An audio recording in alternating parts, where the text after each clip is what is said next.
Good afternoon, chemistry students. How are you guys? It's Mr. Barone. It is March 31st, and I'm making a lesson that you guys probably won't see until the end of this week or first thing next week. So, without further ado, this is going to be your lesson on the review for the entire kinetics unit. So, take a minute, pause the video, and take a look at this do now. I will pause it right now. All right, welcome back. So it says the potential energy diagram and balance equation shown below represent a reaction between solid carbon and hydrogen gas to produce 1 mole of C2H4 gas at 101.3 kilopascals and 298 Kelvin. Great. And you see the equation is written down here. And you have a potential energy diagram. That's what this unit has been all about. So only one question here. Number 52, state what interval 3 represents. So interval 3, little simple text coding. Interval 3 should be focusing on this right here. So in other words, what does that arrow represent? That's the question. And you guys should know this is a recall question. There's really not much more to it than that. Arrow 3 represents my heat of reaction would be my answer. So heat of reaction. You guys can watch me stumble through writing this. Heat of reaction. Also, you could have put delta H, which I will do as well. So heat of reaction. Ooh.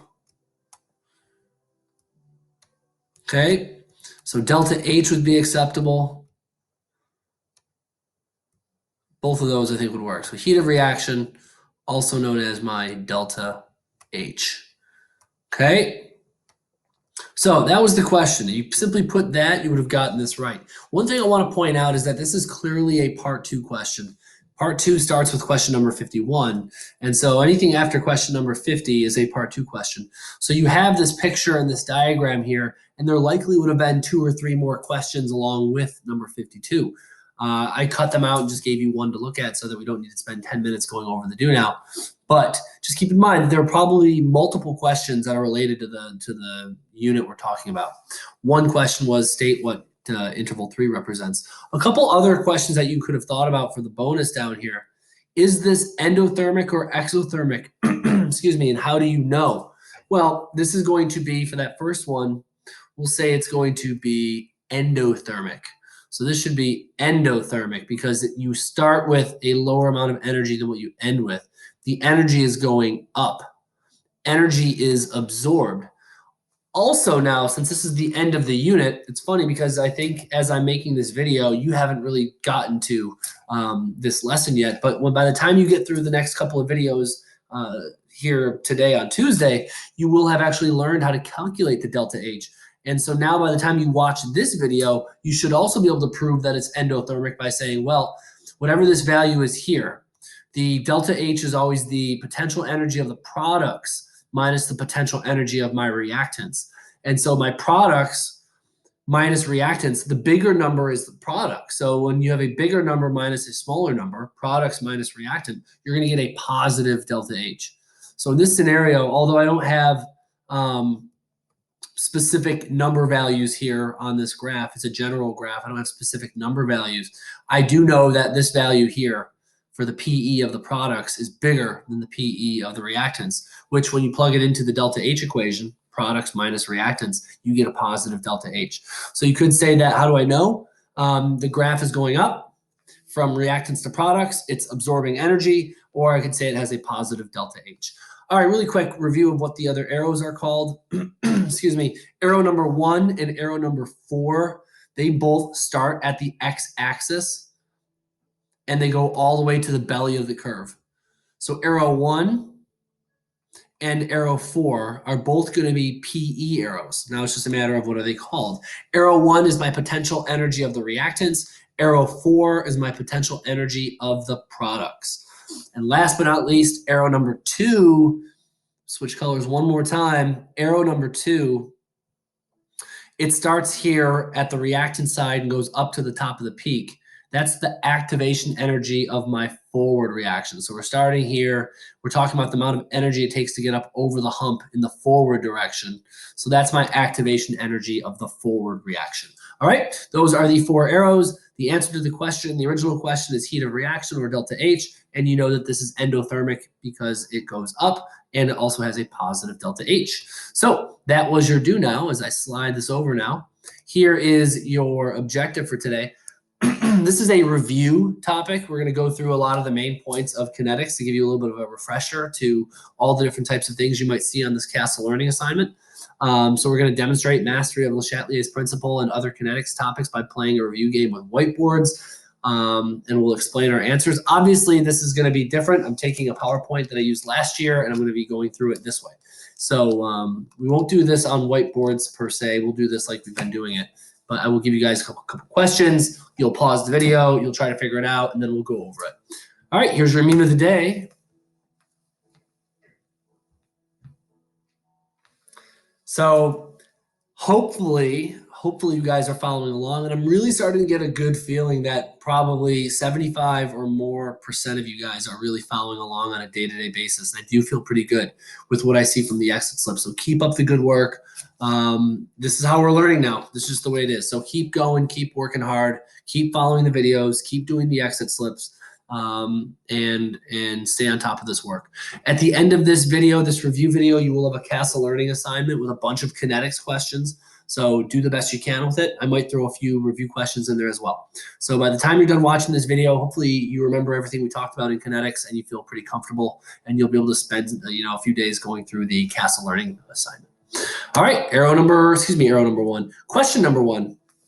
Identify each arrow by name. So I'm going to pause the video. I'm going to ask you guys to do this now. Go for it. All right, so let's get started. This is very similar to the do now. One of the biggest things that we'll ask you about in kinetics are to identify the names and the values of each of these arrows. So keep practicing it. Arrow number 1. Again, it starts from the x-axis. It goes to the belly of the curve. Arrow number 1 is the potential energy of my reactants, the potential energy of the reactants.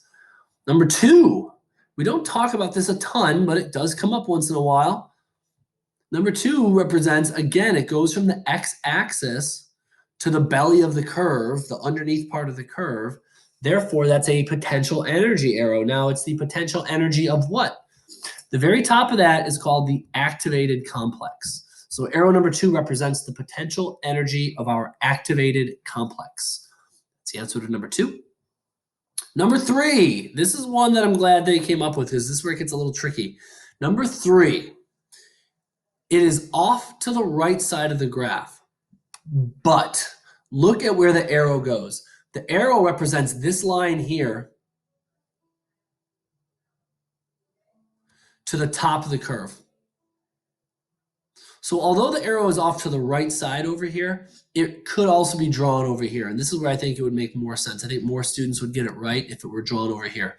But I need you guys to know that arrow 3 can be drawn in either of these locations. The fact that they put it on this side can be kind of misleading to some people. This is going to represent the activation energy of the forward reaction. Okay, a lot of students might have thought that was the activation energy of the reverse reaction, but remember, it starts here, and it's the amount of energy it takes to get over the hump. So we're looking at this interval here. How much energy does it take to get over the hump in the forward direction from left to right? So that's the activation energy of the forward reaction. And last but certainly not least, let's see, we'll use green. Arrow interval number 4, really common one that we need to know. This is going to be going from this line to this line. It's in the middle. It's in between the PE of the reactants and the PE of the products. We should know that as the delta H. Okay, so interval 4 represents the delta H, or heat of reaction. All right, those are your 4 arrows. The one that's not drawn here, that's pretty common. I'll do it in light blue, would have been this one. This would be the activation energy of the reverse reaction, because it shows the amount of energy it takes to get over the hump in the other direction. So this would be the activation energy for the reverse reaction. All right, let's go to the next one. Take a minute, pause the video. Tell me, is this reaction exothermic or endothermic, and why? Pause the video now. Okay. Hopefully you identified this as exothermic. You're starting up here, you're ending down here. The overall energy goes down, meaning you are giving off, you're releasing energy. So the overall energy within this reaction is being given off, it's being released, and it's exothermic. The other way you could prove it, now that you're at this stage in this unit, this value, the potential energy of my products, remember the delta H always equals the PE of the products, potential energy of the products, little p, minus the potential energy of my reactants. Always. It's always usually in science and math, it's always what you end with minus what you started with. So in this case, we start with in the equation the potential energy of the products, and we subtract from the potential energy of the reactants. Well, this is a smaller number than this number. So when you have a smaller number minus a bigger number, you should end up with a negative delta H. So another piece of evidence that you should have is that your delta H will be negative. Okay, both of those should tell you that it's exothermic. All right, moving on. Like I said, I'm just making sure that you guys get all of this. Sometimes these diagrams look a little different. Sometimes they draw the arrows in different places. And above all, it is a super common thing that they ask you about. So practice, practice, practice. Pause the video, name these 4 arrows. Go. All right, welcome back. So again, arrow A goes from the x-axis to the belly of the curve here where we start. That is my potential energy of the reactants. A is the potential energy of the reactants. Next one, we're still going from the x-axis, but now we're going to the tippy top part of the graph. So we go from the x-axis all the way to the belly of the curve. Keep in mind, again, these arrows can be like, they can slide around a little bit. If you were to slide this arrow down over here, it still goes from the x-axis to the belly of the curve, but now they've just sort of slid it out from underneath it a little bit. So that represents the same value here. So this could also be arrow B's location. It could be in either one. And that represents the potential energy of the activated complex. So arrow B is the potential energy of the activated complex. I'm going to erase it so it doesn't get all tangled up with arrow C. But arrow B, although in this diagram it's written off to the left, it still represents the the potential energy of the activated complex. All right, arrow C, super important arrow. It's in the middle here. It goes in between the potential energy of my reactants and the potential energy of my products. So you should know that when it's in between, it's the difference of the potential energy of the products and the potential energy of the reactants. Arrow C represents my delta H. Right in the middle there. Okay, and last but not least, one more time, we have an arrow that starts at the x-axis and goes to the belly of the curve. That is the potential energy of the products. Okay, so you have the potential energy of the reactants, the potential energy of the activated complex, the delta H, and the potential energy of the products. All right, let's keep moving on. All right, slightly different question. Let's do that. Please pause the video now and give it a shot. All right, so you'll start to see, if you don't already get it, there are a couple of different ways meaning the Regents exam or Regents questions, or even me on my quizzes and tests, there's a couple of different ways they can ask you this.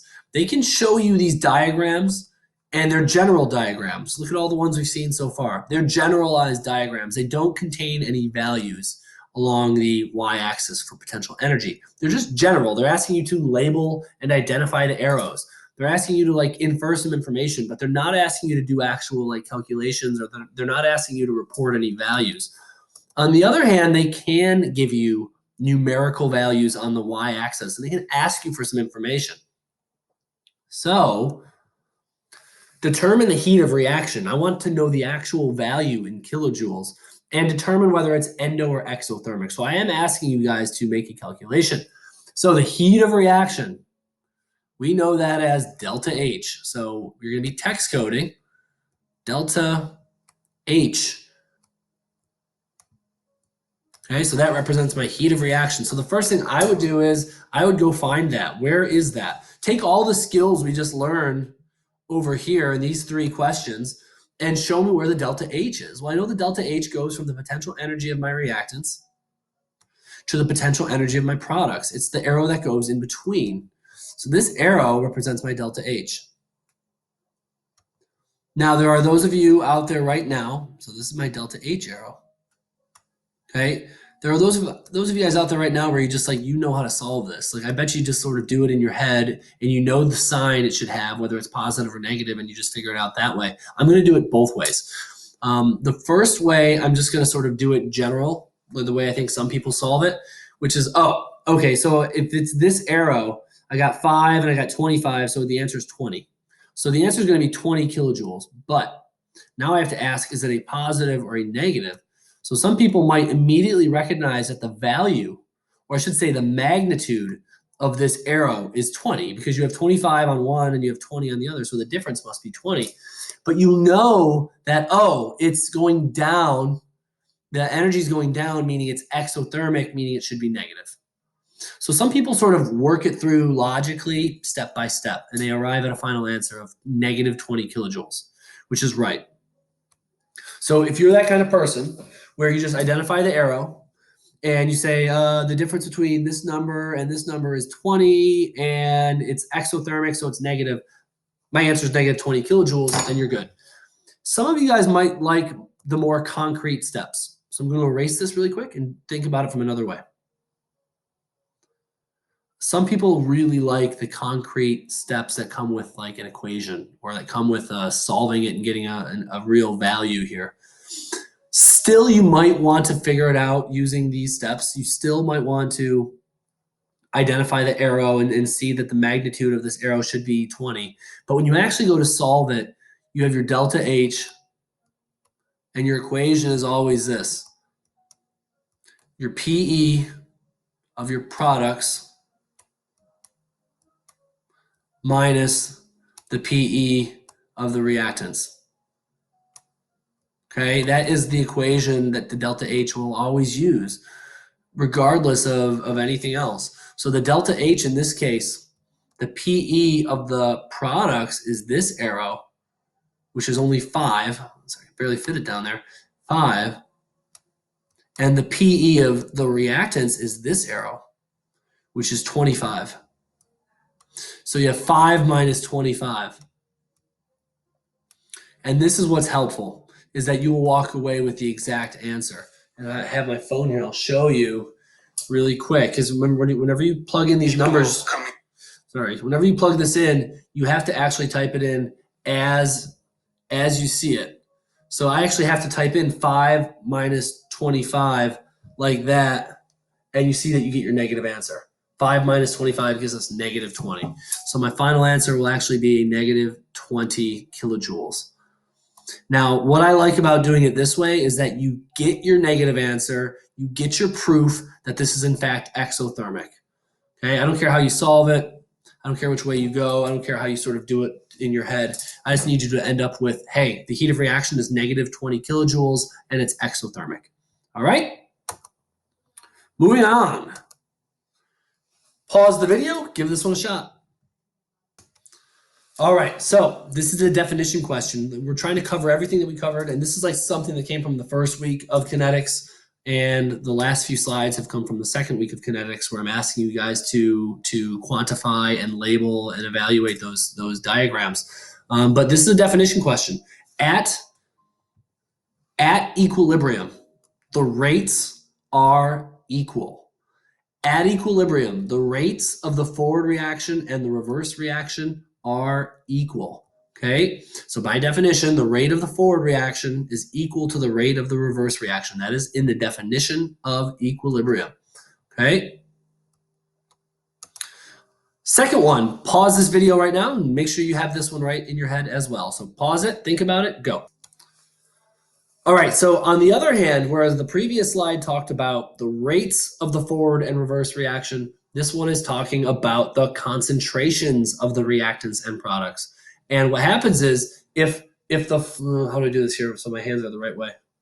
If the forward reaction is happening at the same rate as the reverse reaction, the amounts you have on each side are constant. So if the forward reaction is changing to the reverse reaction at the same speed as the reverse reaction is going back to the forward reaction, then the concentrations of reactants and products is not going to change, and it's constant. So the two big things you need to know. One, at equilibrium, the rate of the forward and reverse reactions are equal, and the concentrations of reactants and products are constant. So make sure you have that clear, that the rates are equal and the concentrations are constant. I always remember the C's, two C's, right? Concentration, constant. One thing I did want to say, I want to go back to the second slide or two slides ago, as it pertains to heat of reaction.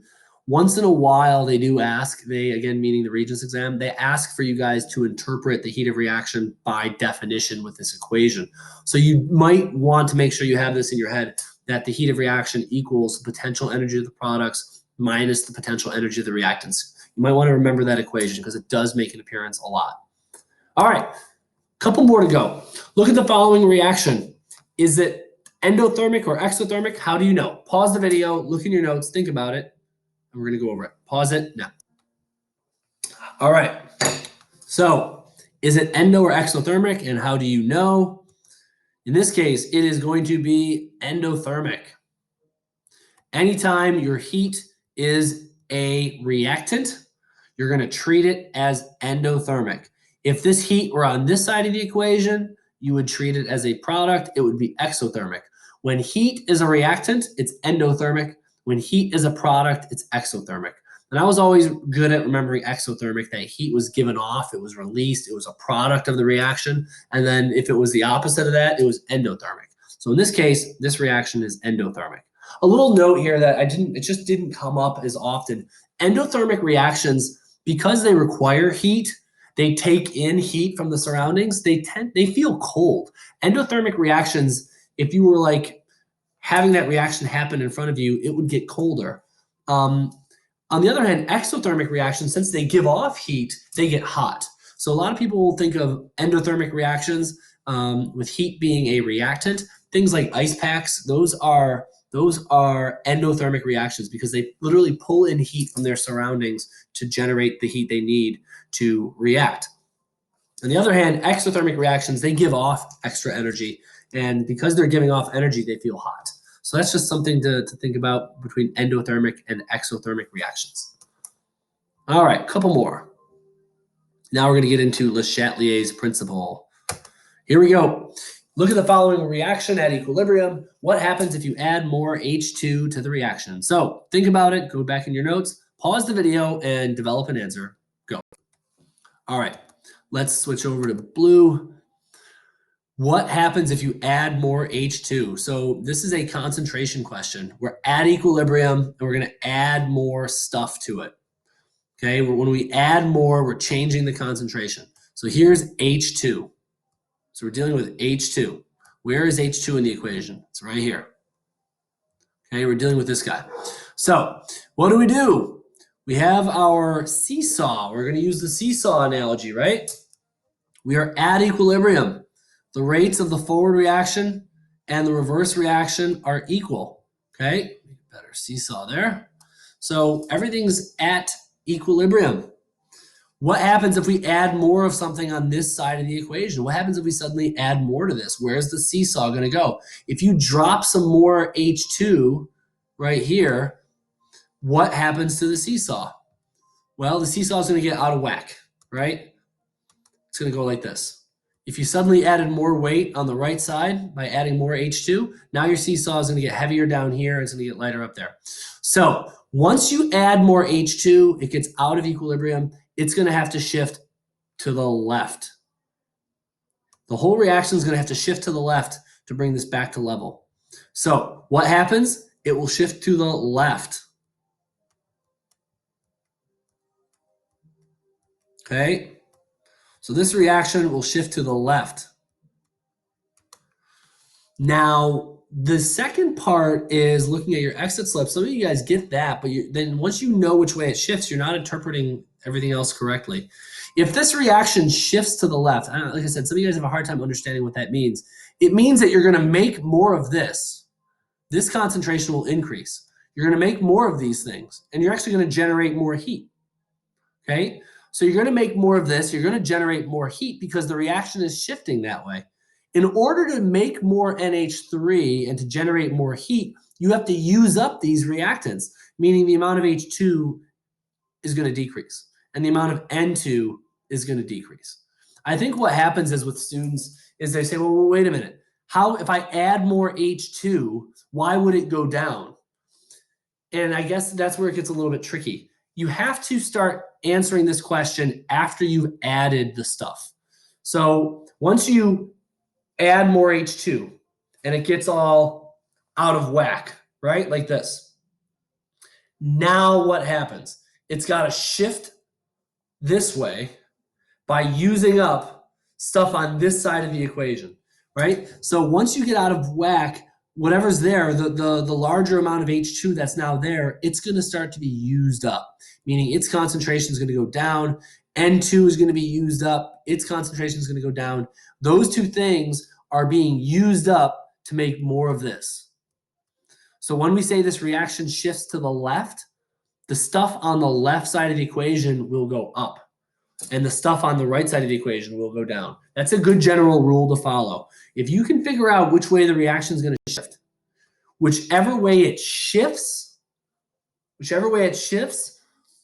the stuff on the side towards where it's shifting will go up, and the stuff on the side that it's shifting away from will go down. All right, keep that in mind. So in this case, what happens if you add more H2 to the reaction? The reaction shifts to the left. I'll write the reaction shifts left.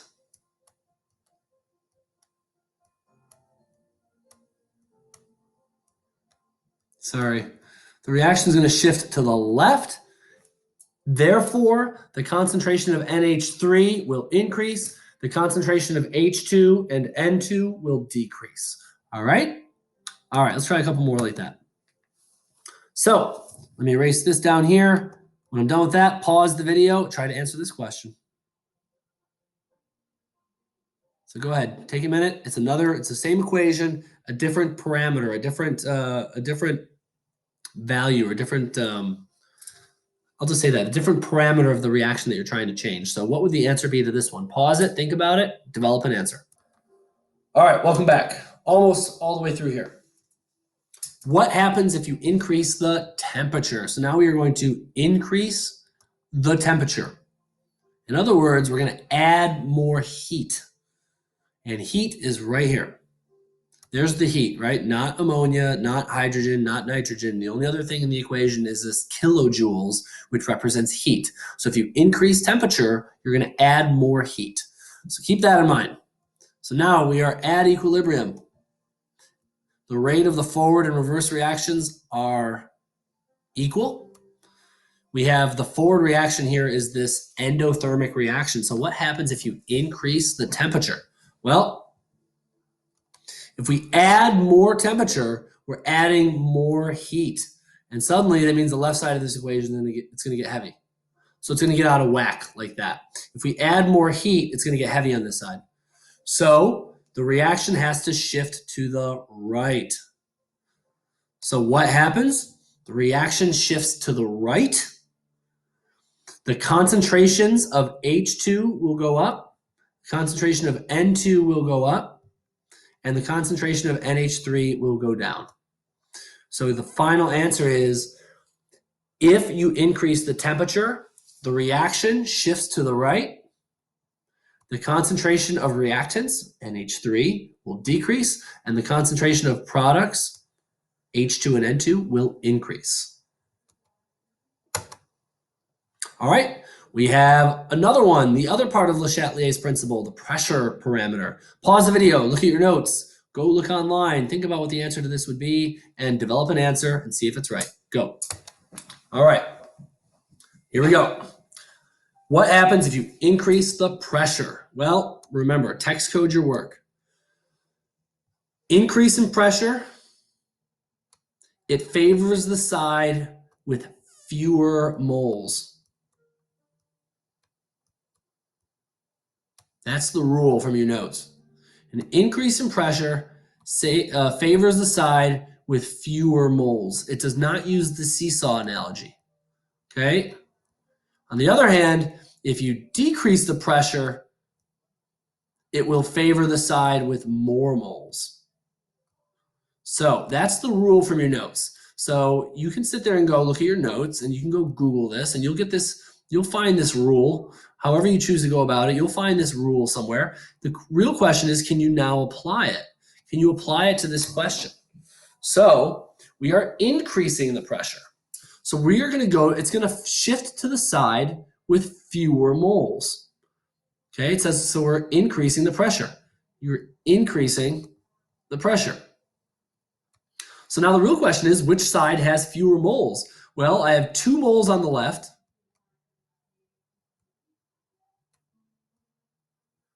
And I have 3 plus, don't forget that invisible 1. I have 4 moles on the right.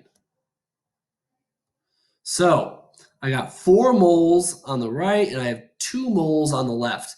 This side has fewer moles. So this reaction is going to shift to the left. Once you know which way it shifts, the rest of this should be pretty straightforward, just like the earlier examples. So if you increase the pressure of the reaction will shift to the left. The concentrations of NH3 will go up, and the concentration of H2 and N2 will go down. Okay, and if you wanted to, you'll also generate more heat. Okay, so everything on the side that it's shifting towards goes up. Everything on the side that it's shifting away from goes down. Okay, all right. That should do it for Le Chatelier's principle. We just have a couple more definition questions. Collision theory says that you need blank for a reaction to occur. This is a definition question that comes up once in a while. Again, let me erase this, get this out of the way. Think about what the answer is to this. Pause the video if you want. Go look at your definitions. Go Google it. Do something and try to develop an answer. Go. All right. Collision theory says that you need effective collisions. You need effective collisions. They have to collide in the right orientation, and they have to collide with the right amount of energy. Those are the 2 things you need for a reaction to occur. They need to have proper orientation, and they need to have the proper amount of energy. In other words, they need to be effective collisions. All right.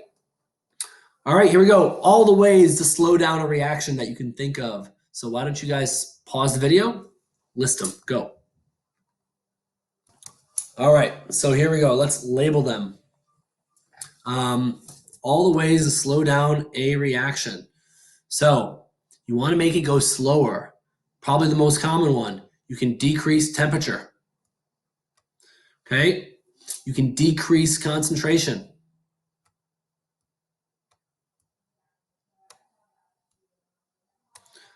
You can decrease pressure.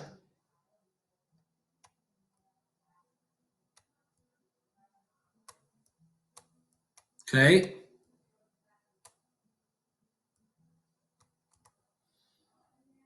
What else can you do? Those are the big ones. Those are the big 3. There's probably a couple more here that you could write down.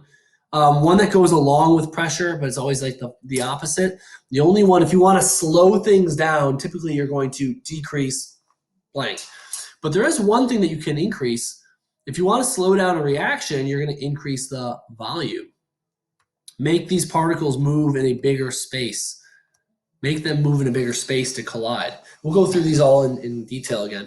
Those are the big 4. There's a couple other ones here. You could remove a catalyst if you wanted to. You could also choose to, if you could possibly think about how to do it, you could decrease surface area. But these are probably the most common ones. So how do you slow down a reaction? If you decrease the temperature, you make the particles move more slowly. And suddenly, if they're moving more slowly, they're not as likely to collide with enough energy. And they're also just not as likely to collide because it takes them longer to move through space. So by decreasing the temperature, they move more slowly. You're going to have a slower reaction. Decrease concentration, again, through the lens of collision theory. If you have less stuff to collide, there are going to be less collisions. So if you decrease the amount of stuff that you have by decreasing concentration, you are going to slow down the reaction. Decreasing the pressure. Pressure squeezes things together. So if you allow them to get farther apart by decreasing the pressure, you're going to slow the reaction down. Similarly, if you increase the volume, if your reaction is happening in something this big and you suddenly allow it to happen in something this big, there's way more space for the particles to travel through, so they can get farther away from each other and they are less likely to collide. So those are the big ways you could slow down a reaction. And I think we have the opposite coming up here in another slide or two. So I won't go over all the ways to speed up a reaction. All right, pause the video, answer this question, go. All right, I like this question. There's a lot to this one here. There's a lot of different things you could say about it. How would this diagram change? Well, the first thing I like to do is I like to re-sketch the way a diagram would look with the catalyst. If you add a catalyst with the addition of a catalyst, how would this diagram change? Well, the important thing is that they still start and end at the same place. So if you add a catalyst to this reaction, you're still going to start and end at the same place. You're going to have the same potential energy of the reactants and the same potential energy of the products. But by definition, it will take a new pathway. It'll take an alternate pathway. And that pathway has a lower activation energy. So it would be something like this.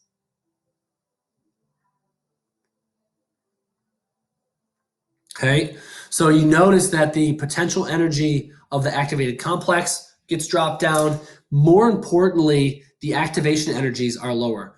So what I'm going to do is, let's look at the activation energy of the forward reaction for the uncatalyzed reaction in black. I don't think I have a black option in here. No, I don't. So the uncatalyzed reaction, the activation energy of the forward reaction goes up to here. So this is the activation energy of the forward reaction for the uncatalyzed reaction in black. So there's my arrow in blue. And the activation energy of the reverse reaction for the uncatalyzed reaction is also in blue. So here are the two activation energies for the uncatalyzed reaction. Okay. On the other hand, for the sake of making this nice and clean, let's look at the activation energy of the forward and reverse reactions for the catalyzed reaction. Remember, they're starting at the same place, but now this one's only going to go up to here. So now the activation energy for the forward reaction is smaller, and the activation energy for the reverse reaction is smaller. So when you want to talk about how would this diagram change, the peak at the top of the activated complex would go down. The activation energy of the forward and reverse reactions would decrease. Those are my answers, right? That's what I'm going to say. And then you could also say it would take a different reaction pathway. Those are all acceptable answers to answer this question. All right, closing in on the end. Which arrow is affected by the addition of a catalyst by name? So pause the video, think about this one. It's not as easy as it looks. Pause it, really think about it, develop an answer. We're going to go over it. Go. All right, just like the last question again, switch to red. Remember, I would sketch what would happen if you added a catalyst. So you would still start and end at the same place. Okay? Now, this is going to go like this, though. You're going to have a smaller peak. It's going to start and end at the same place. Okay? 1 second here. All right, sorry about that. So you're starting and ending at the same place, but you can see how this would change things. So you have to figure out which of these arrows would be changed. Okay, which arrow is affected by the addition of a catalyst? So there are actually, I see like multiple arrows here I think that you could choose. Let's go through them. I know this question. I think you guys saw this one in an exit slip somewhere along the way. So this should be review for you. But let's go through these one by one. So arrow 1 represents the potential energy of the reactants. Notice that whether you're having the uncatalyzed reaction or the catalyzed reaction, this arrow is the same. Doesn't matter. So this one is not affected by the addition of a catalyst. Over here, excuse me, arrow number 4. Again, they start and end at the same place. Arrow 4 is the difference between the ending point and the starting point. It's the difference between the potential energy of the products and the potential energy of the reactants. That's my delta H. Delta H is not affected by the addition of a catalyst. That arrow is the same. Okay. However, these other 2 arrows, the potential energy of my activated complex, that arrow would change because the distance to the peak here is smaller. So the potential energy of my activated complex would be affected, as would this arrow, which is the activation energy of the forward reaction. So there's my activation energy of the forward reaction. If I do it with the catalyzed reaction, it only goes up to here because the peak has been reduced. So the 2 arrows that are affected are arrows 3 and arrows 2. This arrow here, let me get rid of this guy. It looks a little confusing the way I did that. So the potential energy of the activated complex and the activation energy of the forward reaction would be affected. Okay. All right. Sometimes entropy makes an appearance again. I know this is something that we cover in the first unit, but I want to throw it back out here. Entropy sometimes comes up in this unit a little bit, talking about how things go from solids to liquids to gases. Why don't you take a minute and come up with a 1-word definition of entropy? Go. Didn't even pause the video.